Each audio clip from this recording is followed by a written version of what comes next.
오늘날 우리는 가르침을 받아들이는 것의 그 가치를 점점 잃어가는 그런 시대에 살고 있는 것 같습니다.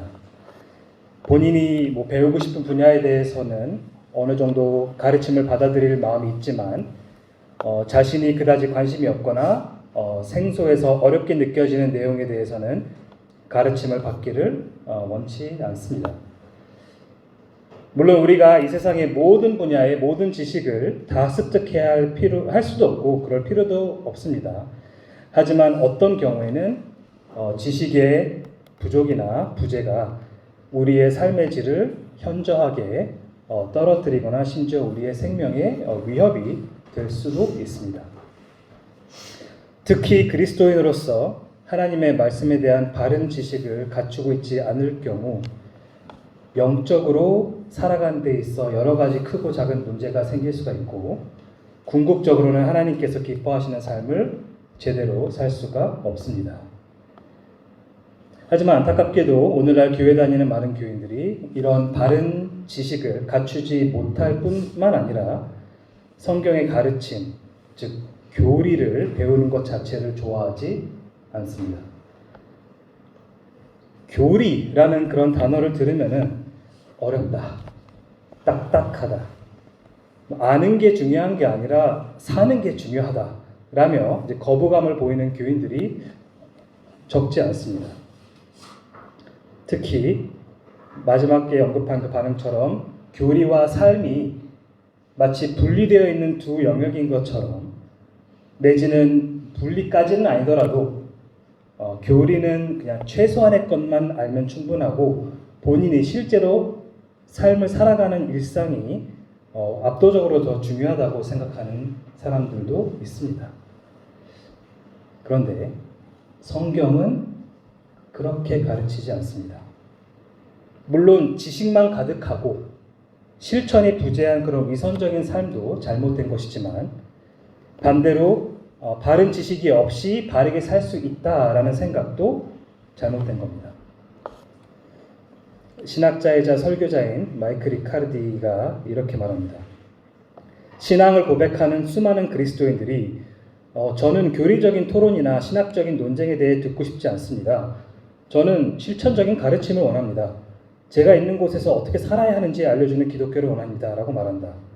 그러나 예수 그리스도에 대한 교리를 토대로 그리스도인다운 삶을 촉구하는 빌립보서 2장 본문에 비추어 볼 때 이런 생각은 순전히 어리석은 생각이다. 신학과 실천 사이에는 그런 이분법이 존재하지 않는다. 신학은 바로 실천이 자라나는 토양이다. 그리스도인으로서의 삶은 필연적으로 신학에 뿌리를 두고 있다. 오늘 설교의 핵심이 바로 이겁니다. 정상적인 그리스도인에게 있어서 교리와 삶은 뗄래야 뗄 수 없는 관계라는 사실입니다. 바른 교리에 대한 이해와 고백이 있어야 그에 합당한 삶을 살 수 있다는 겁니다. 오늘 살펴볼 본문인 디도서 2장 1절부터 10절에서 바울이 이 점을 강조하는데 디도서 2장 1절부터 10절까지 본문을 제가 읽도록 하겠습니다. 바울이 디도한테 쓰는 말입니다. 오직 너는 바른 교훈에 합당한 것을 말하여 늙은 남자로는 절제하며 경건하며 신중하며 믿음과 사랑과 인내함에 온전하게 하고 늙은 여자로는 이와 같이 행실이 거룩하며 모함하지 말며 많은 술의 종이 되지 아니하며 선한 것을 가르치는 자들이 되고 그들로 젊은 여자들을 교훈하되 그 남편과 자녀를 사랑하며 신중하며 순전하며 집안일을 하며 선하며 자기 남편에게 복종하게 하라. 이는 하나님의 말씀이 비방을 받지 않게 하려 함이라. 너는 이와 같이 젊은 남자들을 신중하도록 권면하되 범사에 내 자신이 선한 일에 본을 보이며 교훈에 부패하지 아니함과 단정함과 책망할 것이 없는 바른 말을 하게 하라.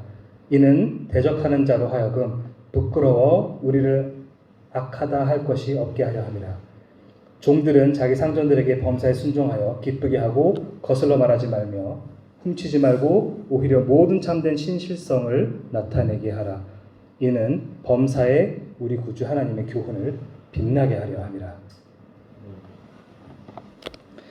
자, 디도서라는 편지는 약 주후 62에서 64년 사이에 바울이 그레데 섬의 그 교회들을 담당하고 있는 디도에게 쓴 편지입니다. 자, 그레데는 그리스의 남쪽에 위치한 섬인데 그리스 자체도 이제 발칸 반도에 속해 있으니까 어떻게 보면은 이제 위치적으로 지리적으로 우리나라 남쪽에 위치한 제주도랑 조금 비슷한 지리적인 모습으로 존재한다고 보면 될 것 같습니다. 자, 그레데 이런 단어는 사실은 이제 익숙하지 않을 수가 있는데 현대 표준어로는 크레타라고 말합니다. 크레타 섬.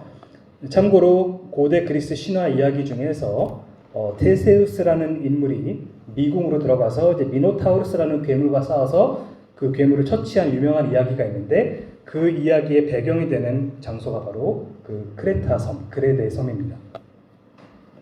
자, 주후 62년에 1차 로마 수감 생활을 마치고 풀려난 사도 바울은 디도와 함께 그레데 섬에서 복음을 전파하고 교회를 세우다가 바울은 이제 그리스 이제 본토 쪽에 그 교회들을 이제 돌보려 이제 올라갔는데 그때 디도에게 남은 사역을 맡기면서 그를 자신의 대변인으로 그레데에 남겨뒀습니다.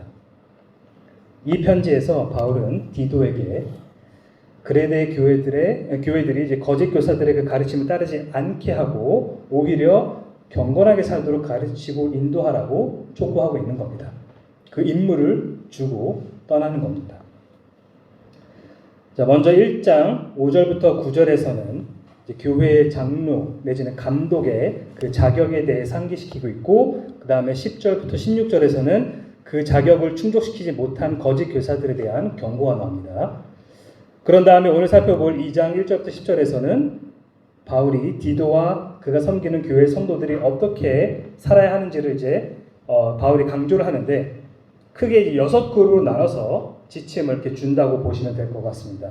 디도한테 먼저 이야기를 시작하고 그다음에 늙은 남자 성도들, 늙은 여자 성도들, 젊은 여자 성도들, 젊은 남자 성도들 그리고 마지막에 이제 종들에게 여러 가지 지침들을 각각 이렇게 줍니다.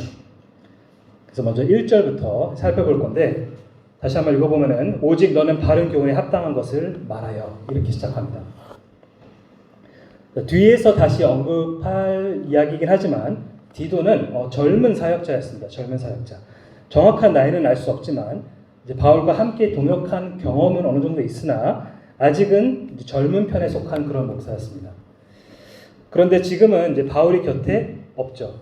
지금 본토로 올라갔으니까 바울이 곁에 없고 디도만 그레데에 남아서 교회들을 거짓 가르침으로부터 지키고 그들을 바른 길로 인도해야 할 막중한 의무를 안고 있는 상황입니다. 디도가. 자, 그런 디도에게 바울은 2장에서 오직 너는 이렇게 시작을 합니다. 오직 너는. 자, 오직 여기서 오직이라는 단어는 이제 뭐 너 홀로, 너만 이런 뜻이 아니라 앞의 내용과 대조를 이루는 접속사로서 그러나라는 뜻입니다. 그러나 너는 바로 앞에 1장 후반부에서 바울이 누구에 대한 경고를 했었죠? 거짓 교사들에 대한 경고를 했습니다. 그 10절부터 16절을 보면 정확하게 이렇게 나옵니다. 불순종하고 헛된 말을 하며 속이는 자가 많은 중 할례파 가운데 특히 그러하니 그들의 입을 막을 것이라. 이런 자들이 더러운 이득을 취하려고 마땅하지 아니한 것을 가르쳐 가정들을 온통 무너뜨리는도다. 그레데인 중에 어떤 선지자가 말하되 그레데인들은 항상 거짓말쟁이이며 악한 짐승이며 배만 위하는 게으름뱅이라 하니 이 증언이 참되도다. 그러므로 내가 그들을 엄히 꾸짖으라. 이는 그들로 하여금 믿음을 온전하게 하고 유대인의 허탄한 이야기와 진리를 배반한 사람들의 명령을 따르지 않게 하려 함이라.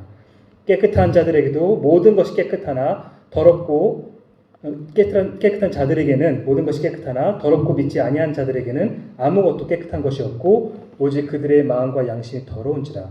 그들이 하나님을 시인하나 행위로는 부인하니 가증한 자요 복종하지 아니하는 자요 모든 선한 일을 버리는 자니라. 그리고 나서 2장 1절에 들어와서 바울이 디도를 향해 말합니다. 그러나 너는 즉 디도는 앞에 거짓 교사들과는 근본적으로 다른 모습을 보여야 한다고 지금 강조를 하고 있는 겁니다. 이어서 바울은 디도에게 명령합니다. 그러나 너는 바른 교훈에 합당한 것을 말하라. 바른 교훈에 합당한 것을 말하라. 여기서 바른 교훈이라는 말은 이제 다른 말로 하면은 건강한 가르침이라는 뜻입니다. 건강한 가르침. 그런데 하나님의 이제 말씀과 이제 복음의 진리에 부합하는 교리를 의미하는 겁니다. 하나님의 말씀과 성경과 그리고 성경에 나와 있는 그 복음의 진리에 부합하는 교리를 여기서 바울은 지금 바른 교훈이라고 말하고 있는 겁니다. 서론에서 얘기했던 것처럼 많은 교인들이 교리라는 그런 단어를 굉장히 부담스러워하거나 그 단어에 대해서 거부감을 보이는 경향이 있는데, 교리라는 것은 기본적으로 그냥 가르침이라는 뜻입니다. 가르침. 어렵게 생각할 거 없습니다. 가르침. 따라서 교리가 싫다라고 말한다는 것은 성경을 토대로 한 가르침을 받고 싶지 않다는 뜻입니다. 성경을 토대로 한 가르침을 받고 싶지 않다. 그리스도인이 그래서는 안 되겠죠. 하나님을 더 깊이 알기를 원하는 사람들은 그분의 말씀을 기반으로 한 교리를 바르게 이해하기를 원해야 합니다. 그리고 그분의 말씀을 기반으로 한 올바른 교리를 더 깊이 알아갈 때 우리는 비로소 이 구절에서 바울이 말하는 것처럼 그 교훈에, 그 교리에 합당한 삶을 살 수 있게 되는 겁니다. 아는 것보다 사는 게 더 중요한 게 아니라 바르게 알아야 그 바르게 알게 된 것을 토대로 살 수가 있게 되는 겁니다. 여러분, 성경적인 삶을 살고 싶으십니까? 네. 그렇다면 성경이 무엇을 가르치고 있는지를 알아야 합니다. 여기서 성경을 기반으로 한 가르침이 바로 교리입니다. 그래서 존 메가더라는 목사는 이렇게 말합니다. 건강한 교리가 건강한 영적 삶을 낳는다. 여러분, 교리의 중요성을 간과하지 마십시오. 바른 교리는 여러분이 이단적인 가르침에 빠지지 않게 보호해 줄 뿐만 아니라 더 나아가 여러분이 하나님의 말씀에 합당하게 살 수 있도록 하는 그 근간이 됩니다. 자, 바울은 젊은 사역자인 디도에게 바른 교훈에 합당한 것에 대해 말하라고, 즉 가르치라고 말합니다. 이것이 디도에게 주어진 주된 임무입니다. 2절에서 바울은 이제 두 번째 그룹에 대한 지침을 이제 주는데, 사실 이제 이 전체적인 내용이 다 디도한테만 쓴 편지니까 1차적으로는 디도에게 그들을 바른 길로 가르치고 인도하라는 차원에서 이렇게 이야기를 하는데, 실질적인 내용은 다른 부류의 사람들에게 각각 주고 있는 겁니다. 자, 2절을 보시면은 늙은 남자로는 절제하며 경건하며 신중하며 믿음과 사랑과 인내하며 온전하게 하고 이렇게 나오죠. 여기서 늙은 남자에 해당되는 정확한 연령대가 나와 있지는 않지만 바울이 이 동일한 단어를 자신이 60대 때 썼던 빌레몬서 9절에서 사용합니다. 자기 자신을 나이 든 자라고 말합니다. 그러니까 이제 20대부터 40대 남성은 해당되지 않을 거고, 그러니까 저 같은 경우는 30대 후반이니까 아마도 여기 해당되지는 않을 겁니다. 50대 또는 60대 이상은 어쩌면은 이 늙은 남자라고 지금 바울이 말하는 이 카테고리 안에 들어갈 겁니다. 일반적으로 우리는 나이가 많으면 어떻습니까? 다방면으로 더 지혜롭고 더 성숙해졌다고 이제 생각하고 실제로 그런 사람들이 있습니다만 항상 그렇진 않죠. 항상 그렇진 않습니다. 나이 값을 못한다라는 표현이 괜히 있는 게 아닙니다. 그런데 이것은 사회에서뿐만 아니라 교회 안에서도 마찬가지입니다. 교회 안에서 나이가 많다고 해서 또는 교회 생활을 오래 했다고 해서 반드시 영적 성숙이 보장되는 건 아닙니다. 성화라는 것은 여러분, 거룩하게 된다는 것은, 그리스도인이 영적으로 성숙해진다는 것은 자동으로 이루어지는 것이 아닙니다. 물론 하나님의 은혜로 전적으로 이루어지는 것이 맞지만 정확히 말하면 하나님의 은혜가 우리를 성화에 힘쓰게 만드는 겁니다. 하나님의 은혜로 인해서 빌립보서 2장 12절의 표현을 빌리자면 우리가 구원을 이루어가도록 하나님의 은혜가 우리를 분투하는 방식으로 그렇게 실현이 되는 게 바로 성화입니다. 하나님께서 뭐 알아서 해주시겠지 라는 태도로 그분의 은혜의 수단들을 활용하는 데 있어 게을리하는 사람들은 성화가 더딜 수밖에 없습니다. 정말로 구원받은 신자가 맞다면 말이죠. 바울도 그 사실을 잘 알고 있기 때문에 디도에게 나이 많은 남자 성도들을 다음과 같이 촉구하라고 지시하고 있습니다. 먼저 절제해야 한다고 말합니다. 절제해야 한다. 원어상으로는 이 단어가 무슨 의미냐면은 생각이 맑다. 생각이 막 혼탁하거나 혼란스럽거나 정신을 못 차리는 그런 상태가 아니라 생각이 맑고 판단이 명료하다. 이게 이 단어의 원래 뜻입니다.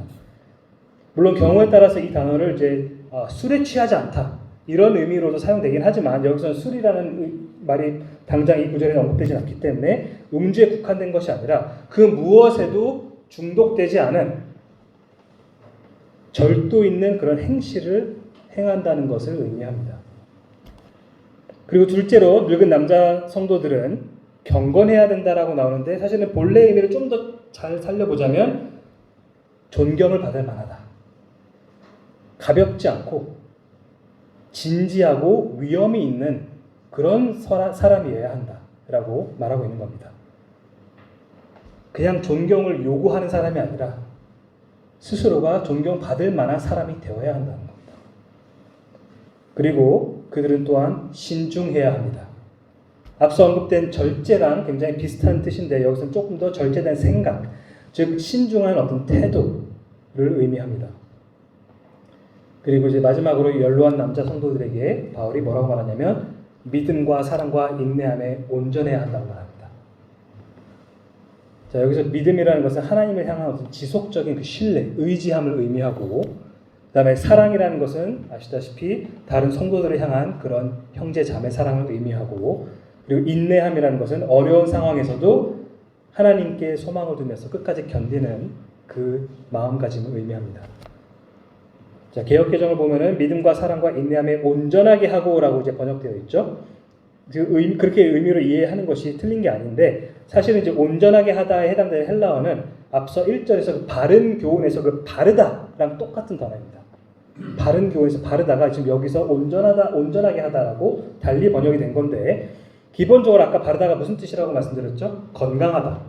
건강한 가르침. 그래서 건강하다라는 뜻인데 여기서는 믿음, 사랑, 인내라는 그 척도에 있어서 건강하다는 게 무슨 뜻이겠습니까? 결핍이 없다는 거죠. 부족함이 없다는 겁니다. 믿음과 사랑과 인내함이. 그러니까 개역개정처럼 온전하다라고 번역해도 충분히 말이 되는 겁니다. 나이가 많거나 교회 생활을 오래 했다고 해서 마음이 교만해져서 특권의식에 젖어가지고 그렇게 행동하는 것이 아니라 절제하며 존경받을 만하게 행동하며 신중하게 생각할 줄 알고 믿음과 사랑과 인내함에 있어서 건강한 어떤 그런 모습을 보이는 그런 행실이 받쳐져야 된다라고 말하고 있는 겁니다. 자, 이어서 이제 바울은 세 번째 그룹에게 지침을 주는데 3절부터 보면은 늙은 여자로는 이와 같이 행실이 거룩하며 모함하지 말며 많은 술에 종이 되지 아니하며 선한 것을 가르치는 자들이 되고 그들로 젊은 여자들을 교훈하되. 자, 앞에서 말씀드린 것과 마찬가지로 여기서 바울이 말하는 늙은 여자의 어떤 정확한 연령대를 알기는 어렵습니다만 이들이 젊은 여자들에게 가르쳐야 할 내용을 뒤에 나오는 뭘 가르쳐야 하는지가 나오는데 가르쳐야 할 그 내용을 고려했을 때 늙은 여자 성도들은 어떤 사람들일 거라고 추정이 되냐면 이미 자녀를 낳았고 그리고 그들을 양육한 경험이 있는 나이대 이미 애들을 키워본 사람들 그런 여성들이며 또 한 가지 좀 더 생각해 볼 만한 거는 디모데전서 5장 9절에서 교회의 재정적인 후원을 받을 수 있는 과부의 나이가 언급되는데 그때가 그 나이가 60세 이상입니다. 그래서 그런 점들을 종합적으로 감안했을 때 대략 지금 바울이 지금 염두에 두고 있는 카테고리는 60세 이상의 자매들이라고 추측을 할 수가 있습니다. 자, 이들에 대해서 바울이 하나씩 또 언급을 하는데 먼저 행실이 거룩해야 합니다. 행실이 거룩해야 하다. 여기서 이제 거룩이라는 단어가 쓰이는데 조금 원어상으로는 좀 특이한 단어입니다. 원래 원어로 뭐냐면 히에로프레페스라는 단어인데 이건 합성 두 가지 단어가 조합된 그런 단어인데 앞에 그 히에론이라는 것은 성전을 의미하고 그 다음에 뒤에 프레페인이라는 것은 적합하다, 합당하다라는 뜻입니다. 즉 여기서 거룩이라고 번역된 단어의 본래의 의미는 뭐냐면은 성전에 적합한, 성전에 합당한 이란 뜻입니다. 마치 제사장 같은 모습이죠.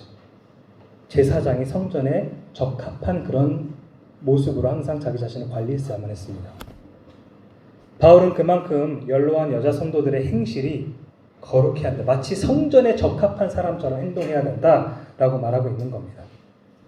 그리고 여기서 행실이라는 단어는 단지 그냥 겉으로 보이는 어떤 그런 모습, 그냥 거룩한 척하는 것, 그런 모습을 의미하는 것이 아니라 내면을 반영하는 외면을 말합니다. 그러니까 겉으로 거룩한 척, 경건한 척, 그 신용만 내면 된다는 그런 뜻이 아니죠. 나이 많은 여자 성도들은 거룩한 마음을 품고 그 거룩한 마음을 기반으로 거룩한 행실을 보여야 한다고 바울은 말하고 있는 겁니다. 또 그들은 모함하지 말아야 합니다. 자, 이것은 말에 대한 주의사항이죠. 말을 하는 것에 대해서 주의를 주고 있는 겁니다. 자, 물론 남녀노소 모두가 경계해야 될 죄이지만 대체로 나이 많은 여성들이 타인에 대해 말을 하는 것을 좋아하는 그런 경향이 있기 때문에 바울이 이제 늙은 여자 성도들에게 특별히 이 이야기를 조금 더 집중해서 하고 있는 겁니다. 자, 참고로 이 모함하다라는 단어는 단순히 그냥 남에게 험담을 하는 정도의 의미가 아니죠. 조금 안 좋은, 물론 남에 대해서 험담하는 것도 우리가 굉장히 절제하고 조심해야겠습니다만, 하지만 여기서 말하는 모함이라는 것은 단지 그냥 악한 말을, 나쁜 안 좋은 얘기를 했다는 것이 아니라 악의적으로 남에 대해 거짓 이야기를 퍼뜨리는 행위를 의미합니다. 거짓 이야기를 퍼뜨리는 행위. 이 단어가 헬라어로 뭐냐면은 디아볼로스입니다. 디아볼로스. 참소하는 자, 거짓 고소자라는 뜻인데 신약 성경에서 30번 이상 사탄을 지칭할 때 사용되는 표현입니다. 마귀. 타인에 대해 거짓 이야기를 퍼뜨리는 모함 행위는 사탄의 주특기죠. 사탄이 그런 거 참 잘합니다. 그걸 기억해야 됩니다. 우리가 누군가에 대해서 거짓된 이야기를, 악의를 가지고 퍼뜨린다는 것은 우리는 마치 거짓의 아버지라고 예수님께서 말씀하셨던 사탄처럼 행동한다는 사실을 기억하고 특별히 각별히 주의를 해야 됩니다. 자, 이어서 연로한 여자 성도들에게 바울은 많은 술에 종이 되지 말아야 한다라고 이렇게 말하고 있습니다. 자, 사실은 이 지침은 얼핏 보면 남자들에게 더 할 법도 한데, 왜냐면은 보통 그래 남자들이 술을 또 많이 즐기고 하는 것 같으니까. 근데 실제로 앞서 1장 7절에서 장로이자 감독의 자격 조건에 술을 즐기지 아니하며라고 바울이 언급하긴 했습니다. 그러니까 이거는 당연히 이제 여자들에게만 해당되는 그런 죄가 아니라는 걸 바울도 알고는 있습니다. 자, 그런데 어쨌든 여기서 여자 성도들에게도 비슷한 주의를 바울이 주고 있는 겁니다.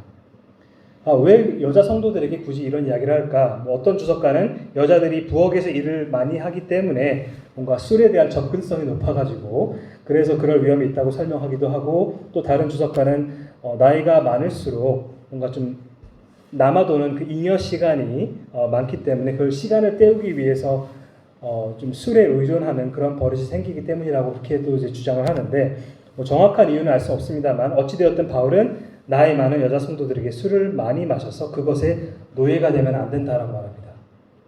술의 노예가 되면 안 된다. 그리스도인은 술의 지배를 받으면 안 되고, 다른 서신서에서 바울은 뭐라고 말하죠? 오히려 성령께서 우리를 충만하게 채우셔가지고 우리 안에 이미 내주하시지만 그분의 그 사역이 우리 안에서 활발하게 일어날 수 있는 우리의 어떤 상태가 되어서 우리가 그분의 지배를 받으며 살아가야 한다는 것입니다. 술의 지배를 받는 것이 아니라. 마지막으로 그들은 선한 것을 가르치는 자들이 되고 젊은 여자들을 교훈해야 한다고 바울은 말합니다. 자, 여기서 가르치는 것이라는 것은 이 구절에서 가르치는 것이라는 것은 모든 사람을 대상으로 가르쳐도 된다는 뜻은 아닙니다. 디모데전서 2장 11절, 12절에서 바울은 분명히 뭐라고 말했냐면 여자는 일체에 순종함으로 조용히 배우라. 여자가 가르치는 것과 남자를 주관하는 것을 허락하지 아니하노니 오직 조용히 할지니라. 라고 하면서 이제 여자 성도들이 해서는 안 되는 일에 대해서 언급한 적이 있습니다. 자, 우리 시대에는 굉장히 좀 그게 낯설고 받아들이기 때로는 힘들 수 있는 어떤 그런 가르침이지만 바울이 이것에 대해서 이거는 어떤 그 시대가 단지 어떤 그런 뭔가 남존 여비 사상이 있기 때문에 그렇다고 말하지 않습니다. 그 뒤에 구절들을 보면은 아담과 하와를 거론하면서 두 가지 이유를 이야기하는 첫째는 아담이 먼저 창조되었고 그 다음에 하와라는 순서가 있고 그 다음에 또 하나는 연달아 이야기하는 게 하와가 먼저 뱀의 유혹을 받아서 넘어졌고 그 다음에 아담이다라고 이야기를 하면서 그 두 가지 창조와 타락 사건 때 있었던 그 일, 그 변치 않은 역사적 사실이죠. 이거는 지금으로부터 2,000~3,000년이 더 지날지라도 변치 않은 히스토리입니다. 그렇기 때문에 바울이 그것을 근거로 내가 그것을 교회 안에서 허락하지 않는다라고 말하기 때문에 이것은 시대를 초월한 가르침으로 우리가 이해를 해야 됩니다. 자, 하지만 여자들이 가르치는 행위를 그러면 아예 해서는 안 되는 거냐? 아닙니다. 그건 아닙니다. 자신의 자녀들을 포함한 어린아이들을 물론 가르칠 수 있고 그렇기 때문에 주일학교 교사로서 자매들이 섬기는 것이 가능한 겁니다. 그리고 오늘 본문에서는 성인인 여자 성도들, 특히 젊은 여자들을 가르칠 수 있다라고 말합니다. 아니, 가르칠 수 있는 게 아니라 가르쳐야 한다. 이렇게 강조합니다. 신앙생활을 오랫동안 바르게 해온 거룩하고 성숙한 늙은 여자 성도들은 배울 것이 많은 젊은 여자 성도들에게 선한 것을 가르쳐야 할 의무가 있습니다. 나이 많으신 자매님들, 교회 안에서 젊은 여자들에게 성경을 토대로 바른 교리, 합당한 선한 것을 가르치고 계십니까? 물론 바른 교리를 잘 모른 채 자기의 어떤 주관적인 인간적인 어떤 그런 인생의 지혜를 전수해줘서는 안 되죠. 그런 것을 하라는 것이 아닙니다. 하지만 만약 정말로 하나님의 말씀을 내가 깊이 묵상하고 연구하며 바른 교리를 어느 정도 갖추고 있고 그리고 그동안 오랜 세월 동안 주님과 함께 믿음으로 동행하면서 내가 영적으로 성숙해졌다고 나 스스로만 혼자 착각하는 게 아니라 주변에 많은 사람들이 그렇게 바라봐주고 인정해주는 어떤 그런 분들이라면 젊은 자매들을 바르게 가르칠 의무가 있습니다. 바울이 디도에게 젊은 여성들을 직접 가르치라고 말하지 않고 나이 많은 여성들에게 그 젊은 여성들을 가르치라라고 말한 데에는 그럴 만한 이유가 있는 겁니다. 나이 많은 여자 성도님들만이 그들의 그 올바른 경험을 토대로 권면할 수 있는 분야가 있기 때문에 그렇습니다. 남자 설교자가 충분히 하지 못하는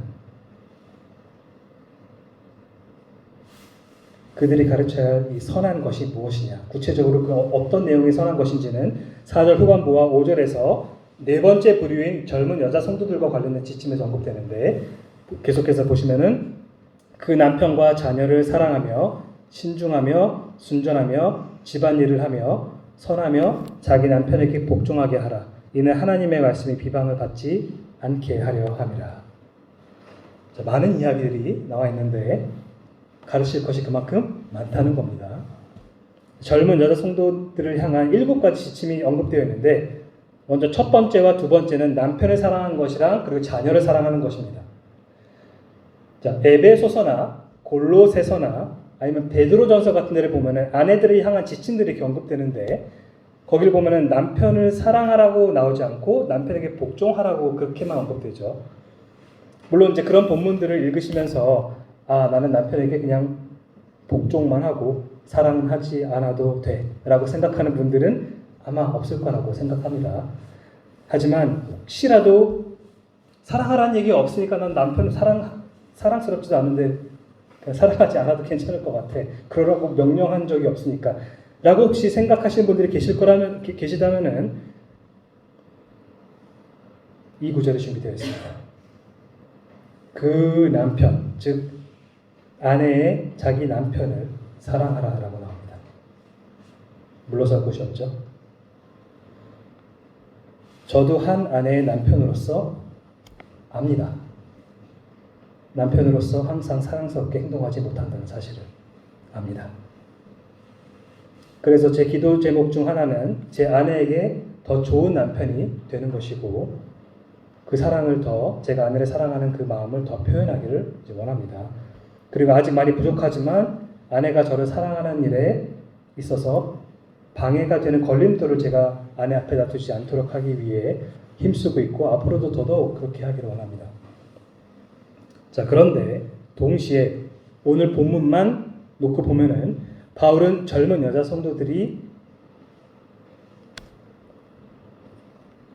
성도들에게 마음이 동할 때만 남편을 사랑하라고 그렇게 이야기하지 않습니다.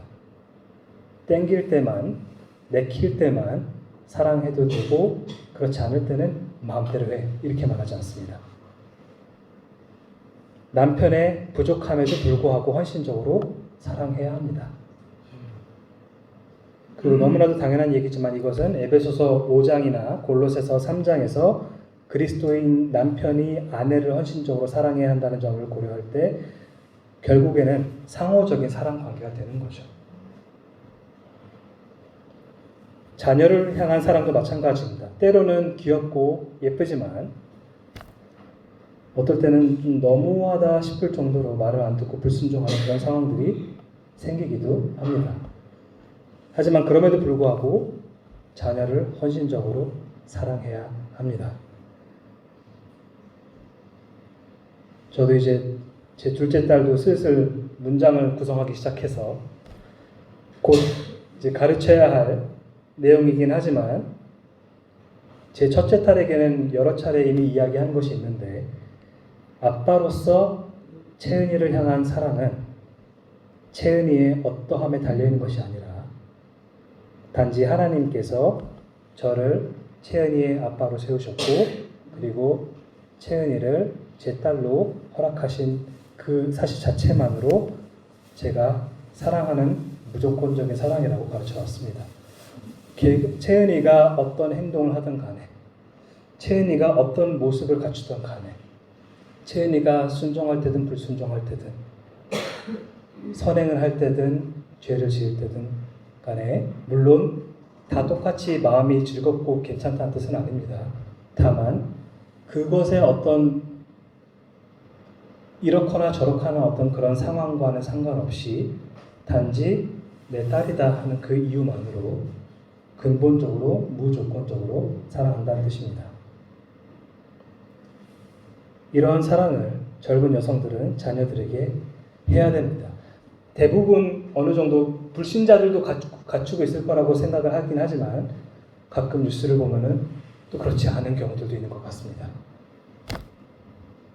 그리고 자녀를 향한 사랑의 그 표현의 그 정점에는 단지 그냥 예뻐해주고 칭찬해주고 맛있는 거 사주고 이런 것이 아니라, 부모가 자녀를 향한 사랑의 표현의 정점에 있는 것은 뭐냐면은 그들에게 가장 소중한 것을 주는 건데, 그것은 바로 그들의 영혼 구원을 위해서 복음을 전하고 하나님의 말씀을 지속적으로 가르치는 겁니다. 그게 저뿐만 아니라 제 아내와 그리고 다른 젊은 여성들이 자기 집안에서 자기 자녀에게 줄 수 있는 최고의 선물입니다. 젊은 여자 성도들에게 주어진 세 번째와 네 번째 지침은 신중해야 한다는 것과 순전해야 한다는 것인데, 신중하다는 표현은 아까 늙은 남자 성도들에게도 해당됐었던 건데 기본적으로 절제된 생각이라고 말씀을 드렸습니다. 그리고 바로 다음에 나오는 그 순전해야 한다, 이건 이제 도덕적으로 순결해야 된다라는 이런 뜻인데, 이 두 가지를 같이 조합해서 볼 때 신중해야 된다, 순전해야 된다, 젊은 여성들은 이것은 아내로서의 정조를 지켜야 한다는 의미가 내포되어 있다고 이해할 수 있습니다. 물론 젊은 남성들에게도 해당되는 말입니다만, 이 본문에서 나오듯이 젊은 여성들 또한 결혼한 배우자가 아닌 사람에게 끌려서도 안 되고, 그리고 유혹해서도 안 됩니다. 애초에 오해의 소지를 만들지 마십시오. 남편이 아닌 다른 남성과 따로 만나거나 개인적인 연락을 주고받는다? 안 됩니다. 안 됩니다. 너무 당연한 얘기인 것 같지만은 당연하지 않게 행동하는 시대여서 강조하지만 안 됩니다. 만약 따로 연락해야 할 일이 꼭 있으면은 무슨 일로 연락을 하는지 남편에게 솔직하게 이야기를 해야 불필요한 오해나 어떤 실질적인 간음의 그 위험을 사전에 방지할 수가 있습니다. 투명해야 됩니다. 애초에 문제가 될 가능성이 있는 상황을 만들지 않는 것이 아내로서 신중하게 행동하는 것이고 그 결과 자신의 그 순전함, 순결함을 지킬 수 있는 지름길입니다. 이런 작은 어떤 기본적인 원칙들에 있어서 조금씩 타협하게 되면은 어느 순간 내가 예상치 못했던 깊이의 죄에 빠져 있는 자기 자신의 모습을 발견할 수도 있습니다. 그렇기 때문에 애초에 그런 상황을 만들지 마십시오. 이어서 5번째와 6번째는 집안일을 하는 것과 선한 것입니다.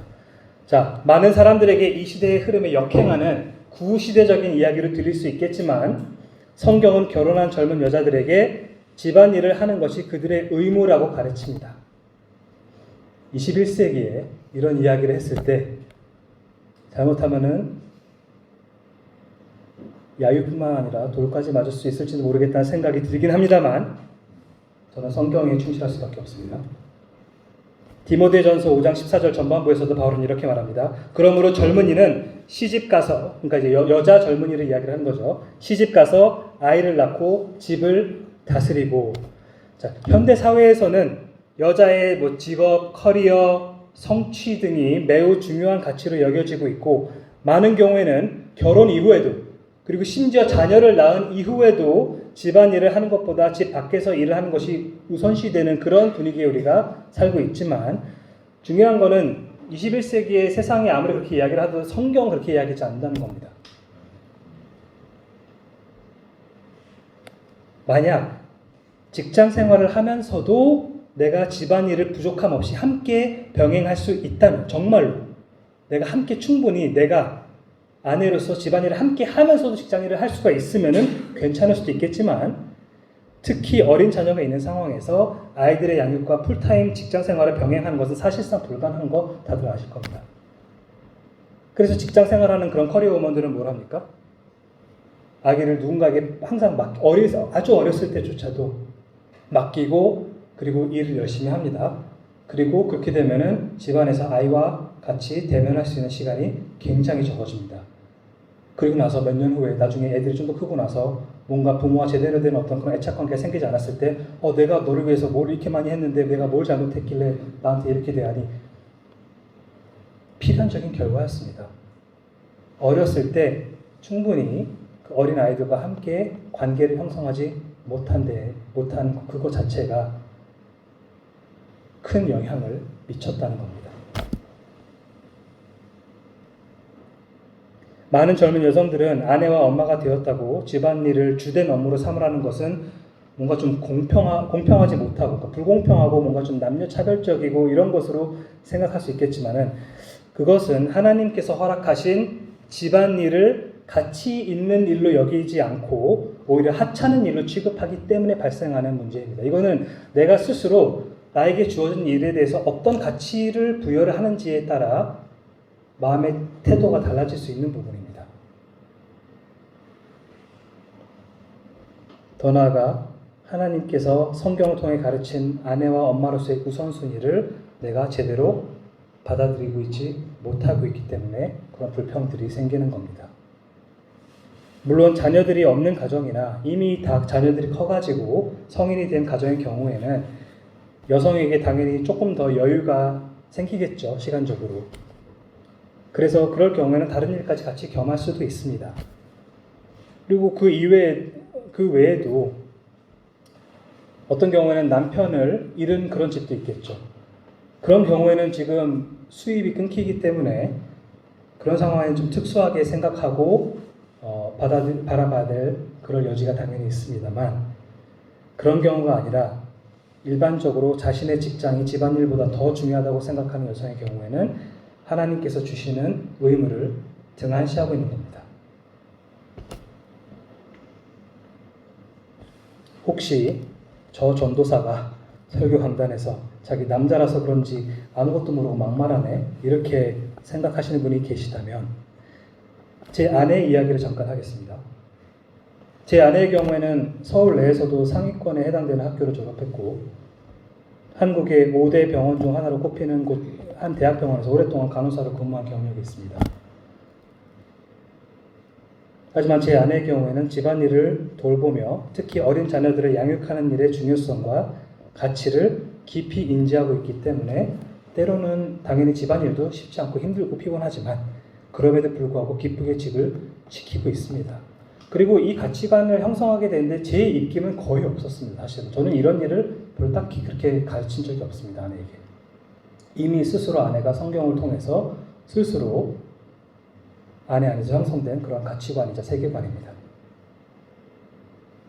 그러니까 이거는 이 예시를 통해서 말씀드리고자 하는 것은 이거는 단지 그냥 남녀의 관점의 문제이기 이전에 성경의 가르침을 기쁜 마음으로 순종하는 태도가 있느냐 없느냐의 문제라는 겁니다. 존 메가더가 이 주제에 대해 이렇게 말합니다. 자녀가 없거나 자녀가 성장한 여성들의 경우에는 집안에서 해야 할 의무가 더 적고 그로 인해 더 많은 자유시간을 가지고 있다. 그리고 이 문제의 요점은 여자가 꼭 반드시 집 안에만 있어야 한다는 것이 아니라 집안일에 대한 의무가 기본적으로 있다는 것이다. 이렇게 시간적 여유가 있는 여성의 경우에는 집 밖으로 나가서 직장을 가질 수도 있고 교회에서 일할 수도 있고 다른 기독교 기관이나 병원이나 학교나 다른 곳에서 일할 수 있다. 하지만 집은 아내의 특별한 영역이며 항상 그녀의 최우선순위인 곳이어야 한다. 바로 그곳에서 아내는 남편을 가장 많이 격려하고 보조할 수 있으며 집이야말로 다른 그리스도인 친구들이나 믿지 않는 이웃이나 아니면 먼 곳에서 방문한 선교사들이나 다른 그리스도인 일꾼들을 대접하고 섬길 수 있는 최고의 장소이기 때문이다. 자, 또 아내는 선해야 한다고 나오는데 이거는 문맥상 따뜻하고 친절한 태도를 의미합니다. 마지막으로 7번째 지침은 자기 남편에게 복종하는 것입니다. 이것도 어떤 이들에게는 굉장히 구시대적인 가치관으로 들리겠지만 가정의 리더는 남편에게 있습니다. 그리고 아내는 그 리더십을 인정하며 하나님의 말씀에 직접적으로 위배되지 않는 선에서 남편에게 복종해야 합니다. 이거는 무슨 이상한 유교적인 가치관이 아닙니다. 그런 거 전혀 상관없고 그리고 이거는 남자가 여자보다 더 우월해서 그런 것도 아닙니다. 어떤 사람들은 이런 것들을 토대로 오해를 합니다. 남자가 원래 본질적으로 선천적으로 여자보다 더 우월한 존재다. 아닙니다. 그런 게 아닙니다. 단지 하나님께서는 남자와 여자를 지으실 때 서로 다른 역할을 맡기셨고 그중 이끄는 역할은 남편이 하도록 그리고 옆에서 보조하는 역할은 아내가 맡도록 하신 겁니다. 하나님께서 설계하신 방식입니다. 따라서 이것은 기능과 역할의 차이로부터 비롯된 원리입니다. 역할이 다른 겁니다. 회사에서 사장이 있고 직원이 있으면 당연히 사장이 리더 역할을 하고 직원이 사장의 지시에 따른 역할을 하죠. 그렇게 안 하면 잘립니다. 근데 그렇다고 사람 대 사람으로서 사장의 자리에 앉은 사람이 직원의 위치에 앉은 사람보다 선천적으로 존재론적으로 우월함을 가지고 있습니까? 아니죠. 똑같은 생명입니다. 가정에서도 마찬가지입니다. 남편과 아내 모두 각각 하나님의 형상으로 동일하게 지어졌으며 동등한 가치를 지닌 존재이지만 하나님께서는 아내가 아닌 남편을 가장으로 세우신 겁니다. 그리고 이건 단지 좋겠네. 더 가장이어가지고 근데 그 남편에게 주어진 어떤 역할적인 권위에 더 많은 책임도 따른다는 것을 기억해야 됩니다. 리스크가 같이 가는 겁니다. 많은 권위와 많은 책임을 받았는데 거기에 제대로 부응하지 못하면은 나중에 그 불순종이나 대가는 비슷한 상황에서 여성이 불순종한 것보다 더 많은 책임을 하나님께서 물으신다는 사실을 기억해야 됩니다. 남편과 아내 모두 하나님의 형상으로 지어졌지만 하나님께서는 남편을 가장으로 임명하셨기 때문에 이 본문에서도 아내에게 남편에게 복종하라고 가르치고 있는 겁니다. 이것도 성경적인 교리입니다. 교리. 하나님의 말씀을 기반으로 한 인간에 대한 가르침, 인간에 대한 교리입니다. 이 교리를 바르게 이해하고 그에 합당한 삶을 사느냐, 아니면은 이 교리보다는 20세기, 21세기에 보편화된 그 세상의 가르침을 받아들이고 그 세상의 가르침대로 삶을 사느냐, 이것은 우리 각자의 몫이고 그에 대한 결과도 우리 각각 모두 하나님 앞에 나중에 설 때 결산받게 될 부분입니다. 자, 젊은 여자 성도들이 연로한 여자 성도들의 가르침을 받아 이와 같은 삶을 살아야 하는 목적을 바울이 언급하죠. 이는 하나님의 말씀이 비방을 받지 않게 하려 함이라.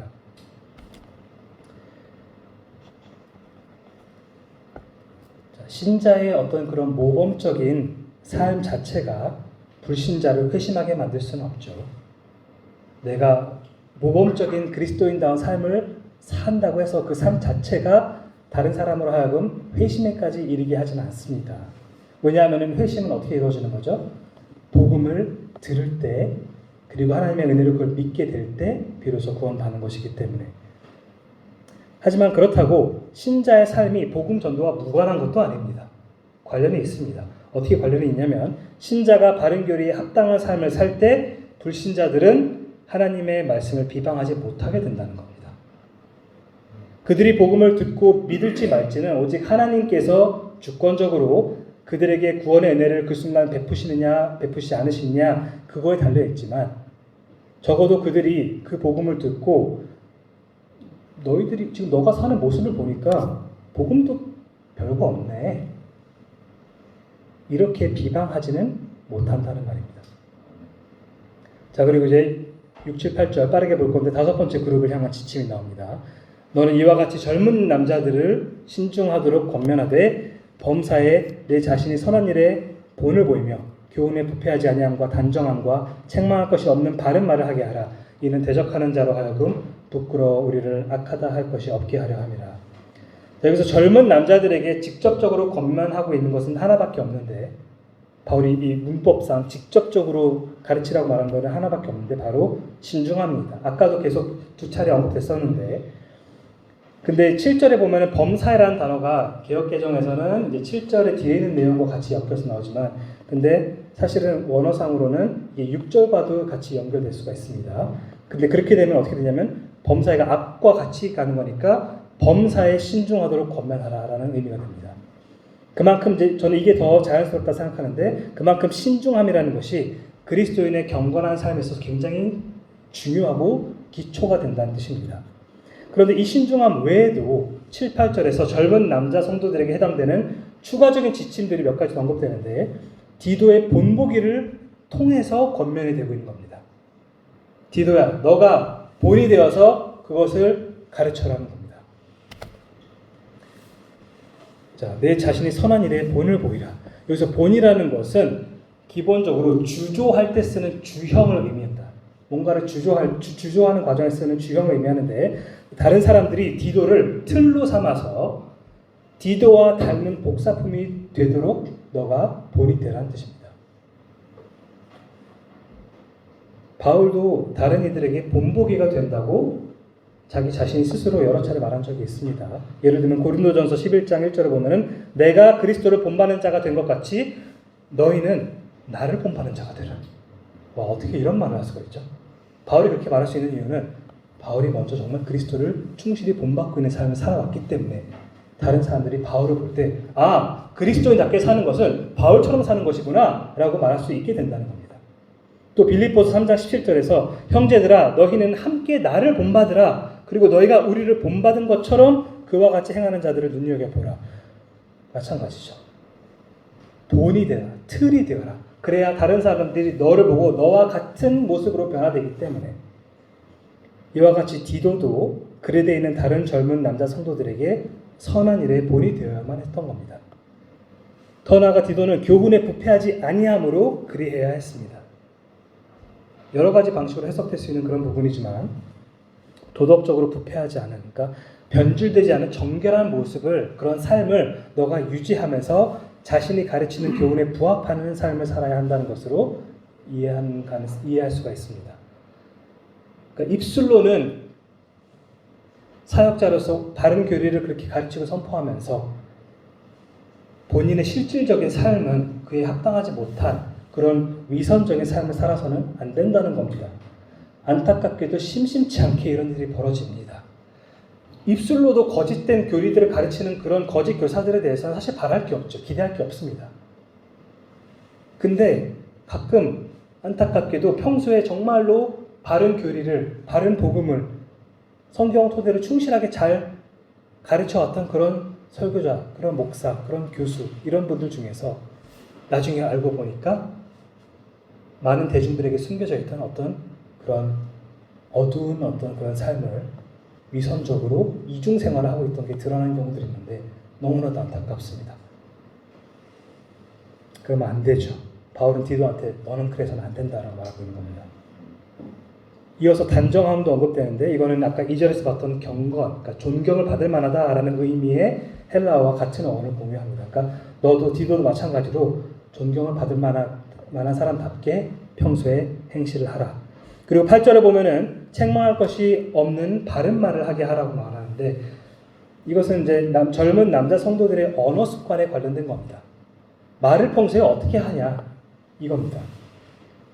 자, 물론 책망할 것이 없다라는 말은 세상에게 절대로 비방받지 않을 수 있다라는 말을 하는 건 아니죠. 그리스도인이 성경을 토대로 진리를 바르게 선포할 때 그리스도와 그의 제자들을 미워하는 세상은 당연히 그것에 대해 진리에 대해서 적대적으로 반발합니다. 설사 평소에 말을 바르게 하더라도. 근데 여기서 바울이 지금 책망할 것이 없는 바른 말을 하라라고 말한다는 것은 정말로 마땅히 책망받을 만한 말을 하지는 말라는 뜻입니다. 정말로 그리스도인이지만 잘못된 죄악된 방식으로 그런 어떤 합당치 않은 깨끗하지 않은 그런 말들을 입에 달고 살 때 그거는 그 사람의 잘못된 어떤 그런 언어 습관 때문에 비방을 받는 것이기 때문에 그렇게 하지 말라는 겁니다. 그것 때문에 책망받은 일이 없도록 하라는 겁니다. 자, 젊은 남자 성도들이 이렇게 할 목적은 이는 대적하는 자로 하여금 부끄러워 우리를 악하다 할 것이 없게 하려 함이라. 앞서 젊은 아내들에 대한 지침의 마지막 부분에서도 비슷한 내용이 있었는데 베드로전서 3장에도 이 개념이 있습니다. 3장 16절에서 17절에서 베드로가 뭐라고 촉구하냐면 선한 양심을 가지라. 이는 그리스도 안에 있는 너희의 선행을 욕하는 자들로 그 비방하는 일에 부끄러움을 당하게 하려 함이라. 선을 행함으로 고난을 받는 것은 하나님의 뜻일진데 악을 행함으로 고난을 받는 것보다는 나으니라. 세상이 그리스도인들을 대적하는 것은 필연적이지만 적어도 우리의 악함 때문에 우리가 고난을 받지 않도록 해야 한다는 겁니다. 특히 여기서 흥미로운 점은 바울이 디도가 바른 교리에 합당한 삶을 살았을 때 단지 그가 홀로 비방을 받을 일이 없게 될 뿐만 아니라 더 나아가 우리를 악하다 할 것이 없게 된다고 말합니다. 디도의 한 사람의 올바른 삶이 다른 사람들에게도 긍정적인 영향을 미친다는 겁니다. 여러분도 아시다시피 한 그리스도인의 죄로 인해 세상이 그를 비방할 때 단지 그 한 사람만 비방합니까? 아니죠. 그가 대변하고 있다고 하는 그 기독교 전체를 함께 비방합니다. 하지만 역으로 우리가 각자의 자리에서 바른 교리에 합당한 삶을 산다면 적어도 우리 때문에 교회와 교회의 머리이신 우리 주 예수 그리스도께서 비방받을 일이 없으시겠죠.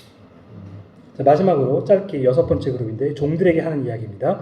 종들은 자기 상전들에게 범사에 순종하여 기쁘게 하고 거슬러 말하지 말며 훔치지 말고 오히려 모든 참된 신실성을 나타내게 하라. 이는 범사에 우리 구주 하나님의 교훈을 빛나게 하려 함이라.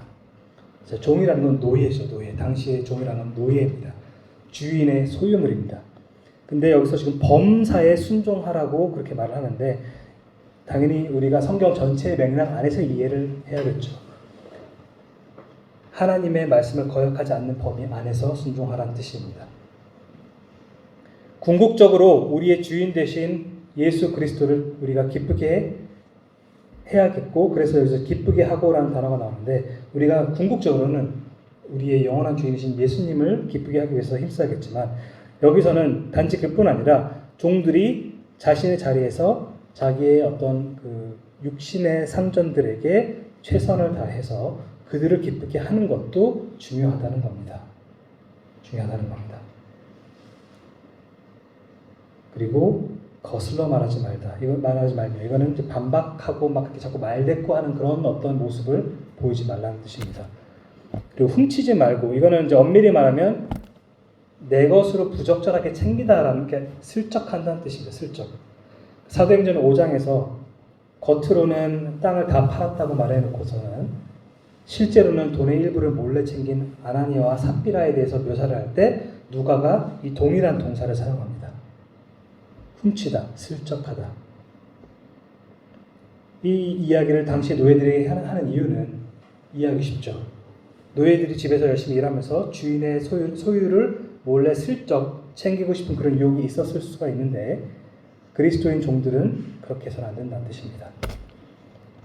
그리고 오히려 모든 참된 신실성을 나타내게 하라. 신뢰할 만한 종이라는 사실을 너희의 삶을 통해서 입증해라, 드러내라, 이런 뜻입니다. 그래서 마지막에 궁극적인 그래서 목적이 뭡니까? 이 모든 것을 하는 일에 있어서 이는 범사에 우리 구주 하나님의 교훈을 빛나게 하려 함이라. 우리 구주 하나님께서는 구원자이십니다. 우리가 믿고 섬기는 하나님께서는 우리를 죄로부터 구원하셨다는 그 기쁜 소식, 그것이 바로 복음이죠. 하나님께서 죄인들을 먼저 사랑하셔서 이 땅에 예수 그리스도를 보내서 십자가를 지게 하시고, 그리고 또 성령께서 하나님께서 정하신 각대의 구원시키실 택하신 받은 자들의 그 영혼들을 거듭나게 하시는 그런 사역까지 하시는 하나님의 그 은혜, 그것이 바로 삼위 하나님의 구원하시는 사역입니다.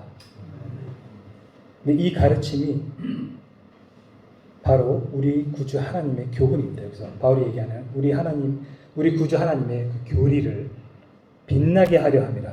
그래서 빛나게 하다라고 나오는데, 여러분의 그 성경 각주가 달린 걸 보면 밑에 단장하다라고 되어 있을 겁니다. 원래 뜻이 헬라어로 코스메오인데, 코스메틱 아시죠? 뭔가 예쁘게 꾸미다, 치장하다, 아름답게 꾸미다. 바울은 지금 뭐라고 말하고 있는 겁니까?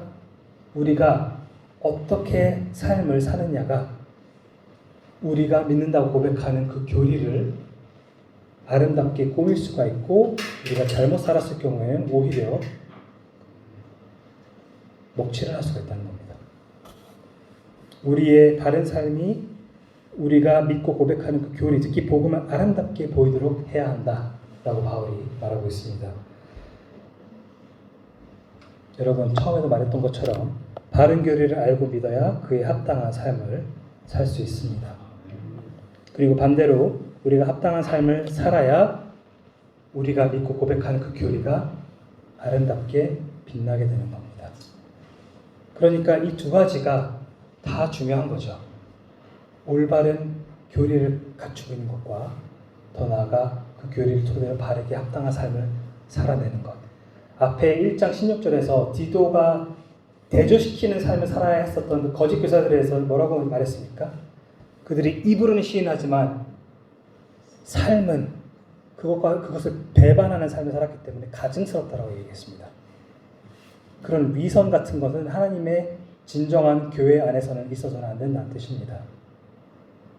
여러분, 우리는 교리 딱딱하고 지겨워, 알고 싶지 않아, 그냥 어떻게 살아야 되는지 그냥 투두 리스트만 얘기해주면 좋을 것 같아, 이게 아니라 성경이 하나님에 대해서, 그리고 그분께서 구속사를 어떻게 이끌어 오셨고 지금도 어떻게 역사하고 계시는지를 바르게 이해를 하고 그 바른 교리관을 탑재해야 됩니다. 근데 더 나아가 그 교리를 토대로 합당한 삶을 살아야 합니다. 그렇게 살 수 있는 여러분이 되기를